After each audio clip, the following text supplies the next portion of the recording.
Fala, meu lindo! Minha linda!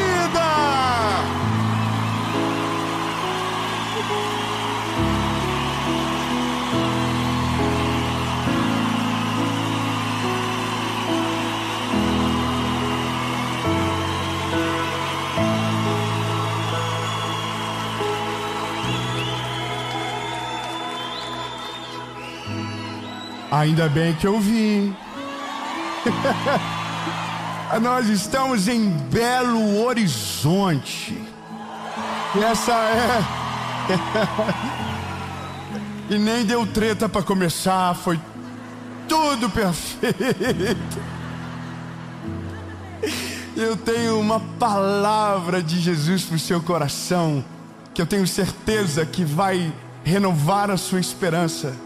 E que talvez você está chegando nessa palavra com tanta coisa na vida dando errado e fugindo do seu controle, que talvez você pense que Deus te abandonou e que não há mais esperança para você. Mas eu quero que você, com essa palavra, descubra que nada mudou lá fora, nada mudou no céu, nada mudou em Cristo. E nada pode mudar dentro de você. Mesmo doendo, mesmo estando difícil, você vai seguir firme e você vai chegar até o final no nome de Jesus. Mas antes de nós virmos, ai que maravilhoso que tá. Antes de a gente ir para essa palavra, eu quero dar 2 recados. Isso! Ó, curte o vídeo, comenta, compartilha. Mas por quê? Porque o YouTube é assim, irmão. Se você não comenta, não compartilha, nossa, que vídeo ruim. E é uma palavra de Jesus que eu quero que chegue tão longe e que haja tanto testemunho. Então me ajude. É só você curtir, comentar, manda nos grupos de família, dos inimigos, da firma. E claro, se você ainda não se inscreveu, se inscreve. Ativa o sininho. Toda a segunda-feira, às 5 horas da manhã, tem uma palavra de Jesus para você. E eu tenho uma notícia. Ah, meu Deus, eu tenho uma notícia.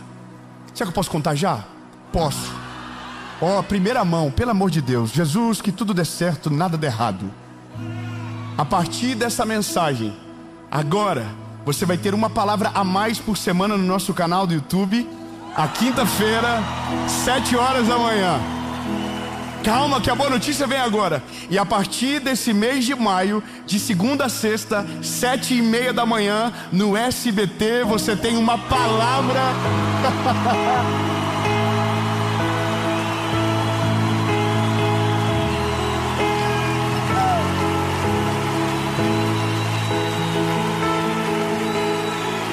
Primeiro devocional da televisão brasileira, para você começar o dia com esperança, com fé e alegria. Alegria que sabemos que Deus está cuidando de tudo. E por último, o último recado é sobre a nossa associação evangelística. Se você ainda não conhece, eu quero que você faça parte do que Deus está fazendo. Você pode ser um voluntário, você pode ser um aconselhador, um doador. Este mês agora, nós estamos assumindo uma escola inteira no Paquistão, de crianças que são resgatadas e agora são cuidadas através da nossa associação, libertas para a honra e glória do Senhor Jesus. E eu estou compartilhando isso pela primeira vez também aqui agora com você. Então, você pode ser parte disso tudo. E eu quero agora, de uma vez, ir para a mensagem.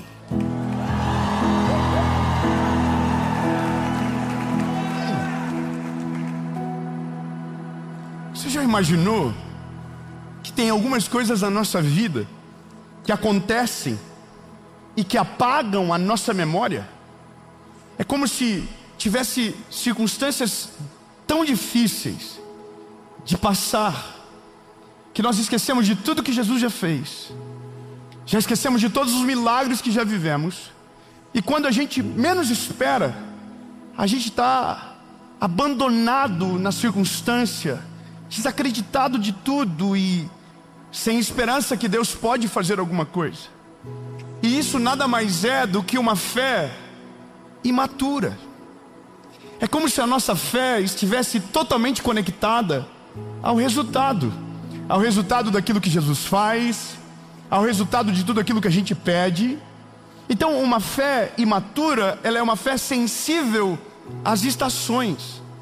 Ou seja, quando tudo está dando certo, Jesus, ele é maravilhoso, ele é incrível, ele é poderoso. Aí você fala para todo mundo dele, e você posta vídeos maravilhosos sobre ele, e você compartilha o evangelho. Mas quando está dando ruim, aí você fica de birra. Aí Deus já não é mais aquela coisa tão maravilhosa que você dizia há um mês atrás, porque a circunstância borrou a imagem de Deus da sua fé. Porque o que aconteceu fez você esquecer do que Ele já fez por você. Porque aquilo que você queria que Ele fizesse, como aparentemente está demorando para acontecer, então de repente esse Deus já não é mais tão maravilhoso como você achava que Ele era. E isso tudo é imaturidade. É uma fé inconstante. É uma fé que independe de resultado. É uma fé que te paralisa na história e não te deixa ver o todo. É uma fé de bebê. Sabe, meu filho é assim: papai, se o senhor não me der, eu não quero que você me faça dormir hoje.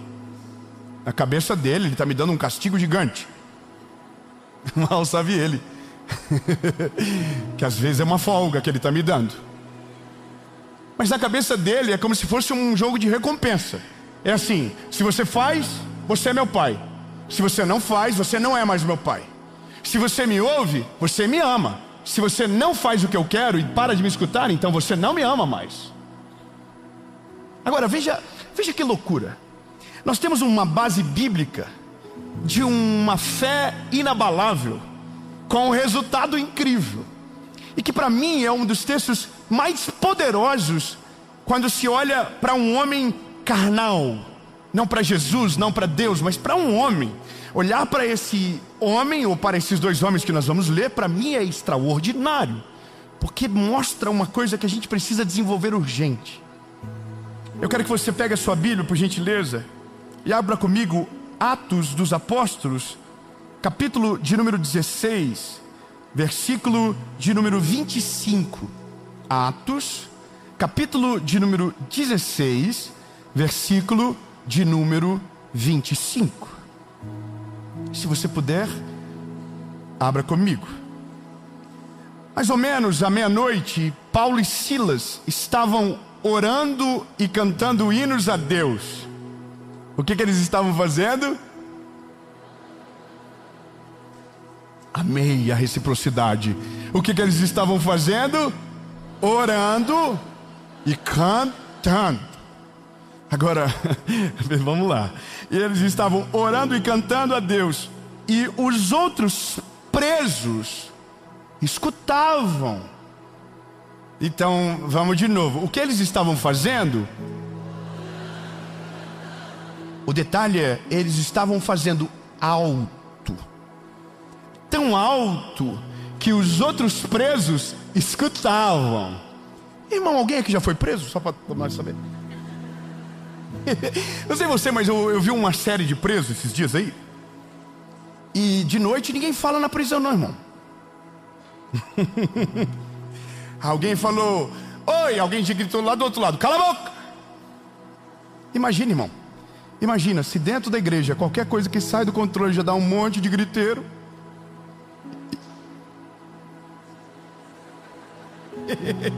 E imagina na prisão. Imagina no lugar inóspito. Imagina no lugar de sacrifício, de pagar o preço. Do nada, alguém está cantando e orando, e a prisão toda está ouvindo. Amém? Mas eu quero que você saiba que mais algum lugar estava ouvindo o que estava acontecendo dentro da prisão. Céu.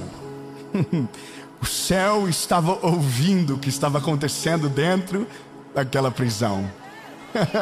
3, glória a Deus. Eu vou dizer de novo.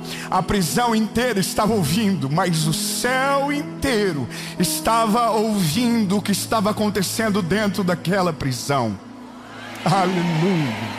Então aconteceu algo. De repente, o chão tremeu tanto que abalou os alicerces da cadeia, e naquele instante todas as portas se abriram e as correntes que prendiam os presos se arrebentaram. Irmão, isso aqui para mim é extraordinário. Primeiro porque quando começa a história, veja, só vai preso quem cometeu um crime. É a base de uma lógica, correto? Você não é preso inocente, pelo menos é assim que a gente espera que a banda toque. É nessa justiça que a gente crer, ou é essa justiça que a gente espera. Só que no texto, a Bíblia diz que eles não são presos por conta de um crime. Eles são presos porque eles expulsaram um espírito maligno de uma mulher. Sabe qual é a loucura? Imagina o seguinte: Paulo e Silas são dois homens de Deus. São homens cheios do Espírito Santo.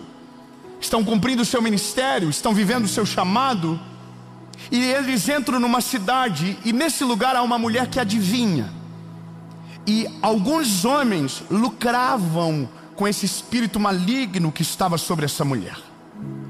Então eles, usados por Deus, chamam essa mulher e expulsam o espírito maligno que estava sobre ela. Logo, esses homens de alta influência e que tinham lucro com o espírito maligno que estava sobre aquela mulher, encarceram Paulo e Silas. Só que não é só isso que acontece. A Bíblia diz que antes de serem encarcerados, eles são levados a público, são humilhados, são açoitados, são feridos e são algemados de uma forma cruel, colocados no tronco, no fundo de uma cela. Então agora eu quero que você entenda que nada de lógico está sendo respeitado nesse momento. A justiça não está sendo respeitada, os padrões básicos de tratamento não estão sendo respeitados, e eles estão sofrendo por amar a Deus e não ter desobedecido o comando de Deus, que era para expulsar aquele espírito maligno. Agora, perceba que se você for minimamente, e eu não estou falando de nada exagerado, mas minimamente crítico, você não concorda com isso. Porque nosso senso de justiça nos faz acreditar que somos tão bons que a gente só merece o melhor dessa terra, que a gente é a última Coca-Cola do deserto, e que nada pode dar errado na nossa vida, que nada pode fugir do controle, que nada pode ficar difícil. Agora, quando eu olho para esses homens sendo presos, açoitados, humilhados, automaticamente me colocando no lugar deles, eu já sei o que nós, ou o que eu, falando por mim, sentiria a respeito de Deus.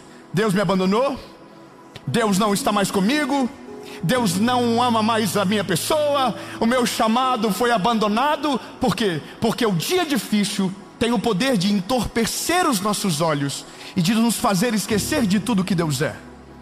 O que esses homens ensinam é que nesse contexto que eles estão, tudo foi ferido, menos uma coisa. Tudo foi machucado, menos uma coisa. E a pergunta é: o que não foi ferido? É fácil. O corpo, a carne está ferida, foram açoitados, foram chicoteados. A alma, as emoções foram feridas, foram humilhados na frente de todos, foram envergonhados na frente de todos. Mas uma coisa está intacta. Uma coisa está intacta. Diga com a sua boquinha linda que Jesus te deu, diga: a fé. E a fé, ela reside no Espírito, e ela não depende de provas, ela é inabalável. Um espírito forte não nos deixa esquecer daquilo que não podemos esquecer. Um espírito forte nos leva para o devido lugar no dia da tempestade. E um espírito forte não tira Deus do trono no dia que as coisas estão dando errado para nós. E aqui começa o B.O. Porque a Bíblia diz que quando é meia-noite, eles começam a orar e a cantar. A cena é essa: estão todos feridos, flagelados, sangrando provavelmente. A cena que para mim é muito forte imaginar é Paulo olhando para Silas e dizendo: o que nos restou? Ô Paulo, o que a gente vai fazer, Paulo? Aí ele diz: olha, Silas, você eu não sei, mas eu vou fazer o que eu nasci para fazer. Eu vou adorar o nome dele. Aleluia. Eu sei, desculpa, lindo. Eu sei o que você está pensando. Isso é utopia. Não é possível viver. Porque quando a gente está ferido, a única coisa que a gente não quer é adorar o nome de Jesus. A gente não quer, de fato. E essa é a parada. Só vive o sobrenatural quem tem atitudes ousadas no dia mau. Agora, escute. Paulo e Silas não estão fazendo isso porque querem ser soltos. Não estão fazendo isso porque querem um terremoto. Não estão fazendo isso porque querem ser livres. É óbvio que eles querem, mas não estão fazendo estão fazendo porque são o que eles estão fazendo. 3 pessoas entenderam, eu vou melhorar. Quem adora porque quer, não adora porque crê. Adora porque precisa, está negociando. Quem ora porque sempre precisa de alguma coisa, não ora para alimentar a sua fé, mas para atender os seus próprios interesses. E o problema de uma fé imatura é que ela só se move por resultado. E a fé de quem conheceu a Cristo de verdade não se move pelo resultado do que Ele vai fazer, mas por tudo aquilo que Ele já fez na cruz do Calvário, por mim e por você.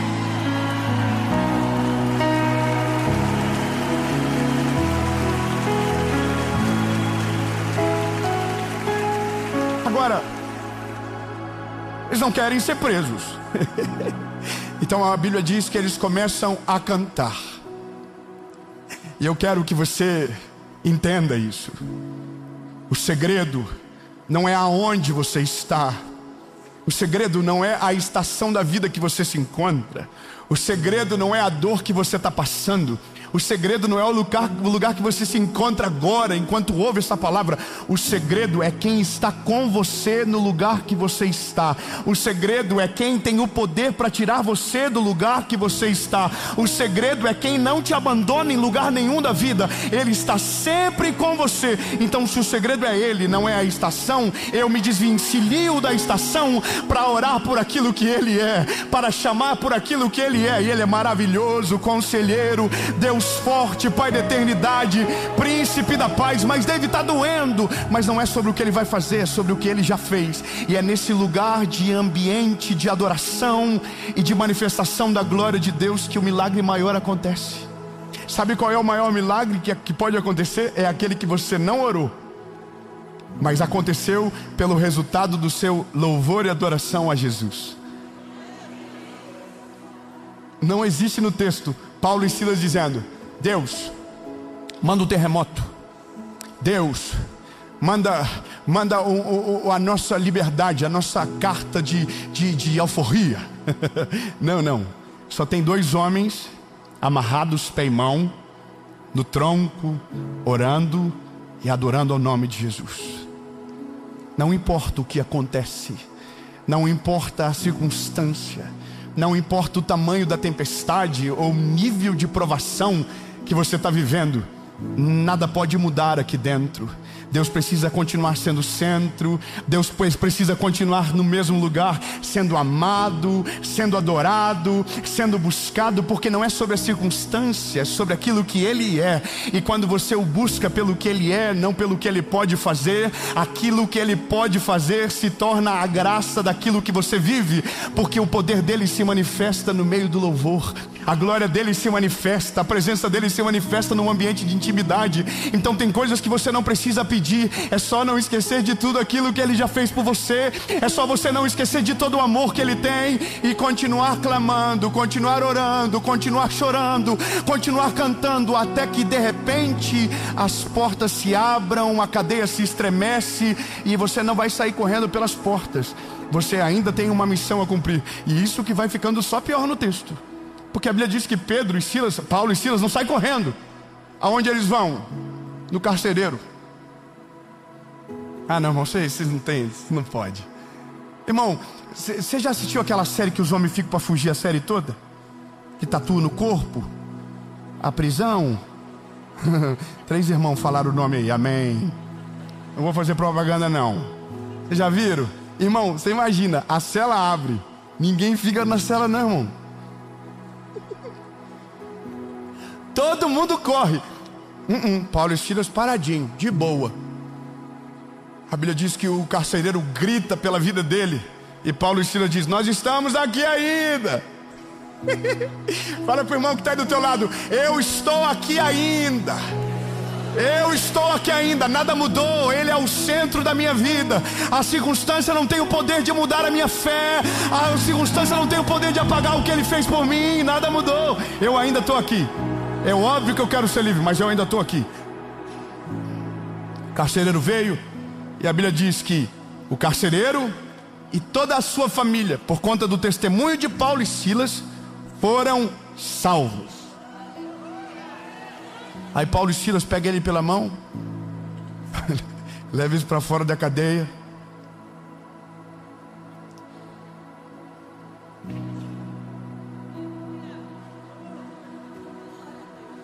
O que prendeu e manteve trancado não foi o mesmo que abriu a cela, mas quando a cela se abriu, entendeu que aquilo não era coisa de homem, mas que o Deus de Paulo e de Silas era verdadeiro. E se Ele tem poder para fazer isso, Ele vai mudar a vida do carcereiro também.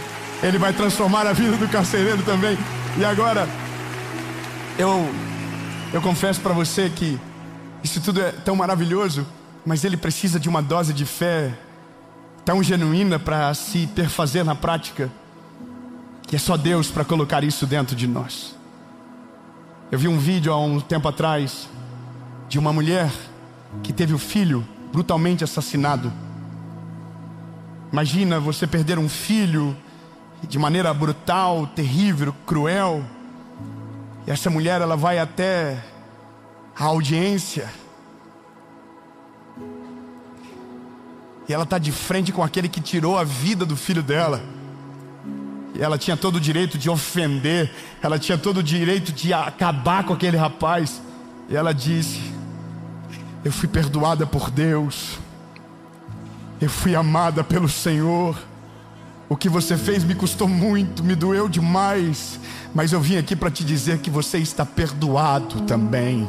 Você não vai carregar nenhum peso da minha parte, você está perdoado. Sabe o que é um negócio lindo? Os dias de provação, os dias de maior dor da nossa vida se tornam a maior pregação da nossa história, porque aquilo que a gente suporta se torna testemunho, e o testemunho que entra dentro de nós se torna a pregação que alguém um dia vai precisar a partir de nós.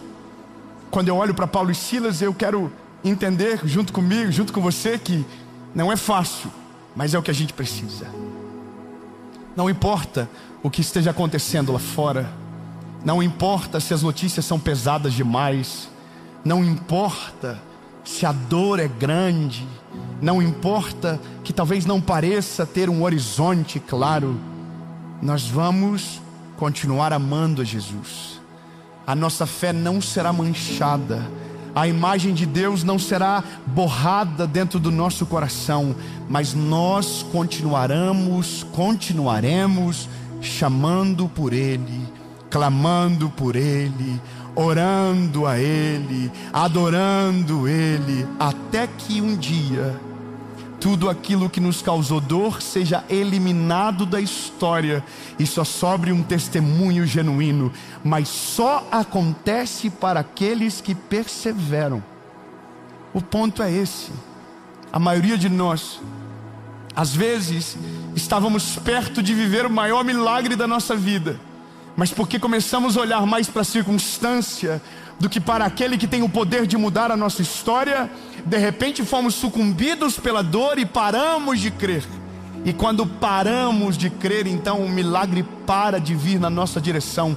Mas eu quero declarar hoje, no nome de Jesus, sobre este lugar, sobre você que está assistindo, essa palavra que a esperança que há em Cristo há de renovar o teu coração e a sua fé, e nada vai roubar aquilo que Deus é do teu coração. Mesmo que pareça difícil, mesmo que pareça improvável, mesmo que doa, nós vamos continuar crendo nele, chamando por ele. Amém. Olha, isso era para a gente agora estar dando mortal para trás. Mas sabe por que a gente não está? Porque para poder falar o final, tem que viver o que Paulo e Silas viveu. E ninguém quer. A gente só vai saber o dia que estiver acontecendo. Talvez agora você está ouvindo essa mensagem e está tudo bem. Mas um dia você vai precisar lembrar disso. Porque isso é a vida. Se estão dizendo para você que é tudo perfeito, estão mentindo para você. Tem dia que dá tudo errado. Tem dia que a vida dói demais.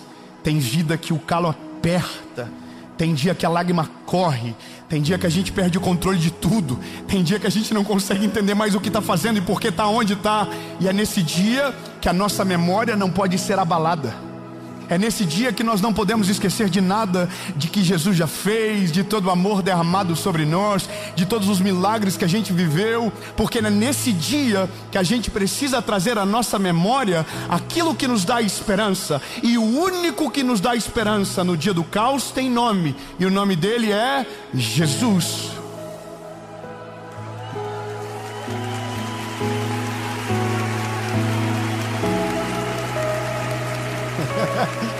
Então, Paulo e Silas, eles oram, eles cantam.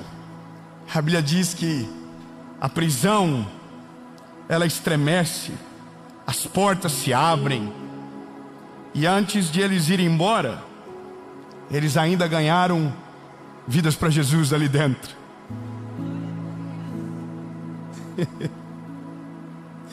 Tem coisa que a gente vai demorar muito tempo para entender de fato, sabe? Tem coisas e algumas experiências que a gente só vai ter no dia que tudo sair do nosso controle. E eu não quero que ninguém viva isso, mas essa mensagem é talvez para quem esteja vivendo isso. É o dia que você não quer mais crer em nada. É o dia que você está tão machucado que você não quer mais ver nada de Jesus, sabe? Se você olhar na internet, você vai ver que tem tanta gente ferida com Deus, com a igreja, que eles não querem ver nada. Eles estão desejando tudo que é o contrário de tudo aquilo que é sobre Jesus, sabe? Então alguém fala, a pessoa se ofende. Você já falou de Jesus para alguém que ficou bravo com você? Existem países no mundo que já viveram esse esfriamento na fé, e o resultado é terrível. Colocaram Jesus contra a parede para viver resultados e não conseguiram. Então esqueceram de quem Deus é e de tudo que Ele já fez. Mas a minha palavra para você aqui hoje é: ainda que a figueira não floresça, ainda que não haja alimento, ainda que não haja fruto, ainda que não há provas convictas de que Ele está fazendo alguma coisa por nós agora, mesmo que os nossos olhos não enxerguem, nós não vamos parar. Nós não vamos parar de clamar pelo nome dEle. Nós não vamos parar de declarar para todo mundo ouvir: Ele é maravilhoso, Ele é conselheiro, Ele é Deus forte, Ele é Pai da eternidade. Nós não vamos parar, mesmo que doa, mesmo que incomode, nós vamos prevalecer crendo, clamando, adorando, até que um dia Deus não faça aquilo que a gente quer, mas faça tudo aquilo que a gente precisa.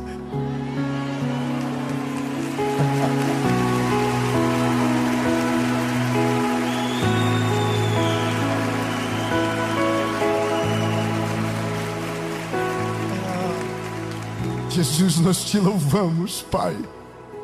Não importa a tempestade, não importa a circunstância, não importa o tamanho da prova, o Senhor ainda é o centro da nossa adoração. A nossa fé, ela não será imatura a ponto de se tornarmos escravos dos resultados visíveis do Teu agir, porque só o fato de de estarmos vivos já é uma prova do teu amor.